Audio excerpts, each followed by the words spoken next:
ਆਪ ਦਾ ਸਰ ਜਦੋਂ ਨੇਜ਼ੇ ਦੇ ਉੱਤੇ ਬੁਲੰਦ ਲੈ ਕੇ ਜਾਇਆ ਜਾ ਰਿਹਾ ਸੀ ਨਾ, ਤੇ ਛੱਤ ਦੇ ਉੱਤੇ ਇੱਕ ਬੰਦਾ ਬਹਿ ਕੇ ਕੁਰਾਨ ਦੀ ਤਿਲਾਵਤ ਕਰ ਰਿਹਾ ਸੀ।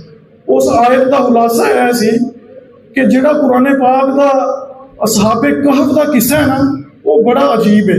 امام حسین رضی اللہ تعالیٰ عنہ آپ نے کٹے ہوئے سر دے وچ آواز آئی، آپ نے کیا اے قاری قرآن، اے قرآن پاک دی تلاوت کرنے والے، اصحاب کہف دا قصہ اینا عجیب نہیں جنہ منوں شہید کیتا جانا تے میرا سر نیزے دے اوتے بلند کیتا جانا ہے۔ کٹے ہوئے سر دے وچ کس طرح آواز آ گئی جی؟ اس کو کرامت کہتے ہیں۔ کرامت اس چیز کو کہتے ہیں جو کہ اللہ کے ولی سے صادر ہو اور وہ ایسی چیز ہو جس کو عقل قبول نہ کرے۔ امام حسین جب پیدا ہوئے آپ کی مدت حمل 6 ماہ تھی۔ 6 مہینے دا حمل دا بچہ بچدا نہیں، 7 مہینے دا بچ جاندہ ہے، 8 مہینے دا بچ جاندہ ہے۔ 2 بندے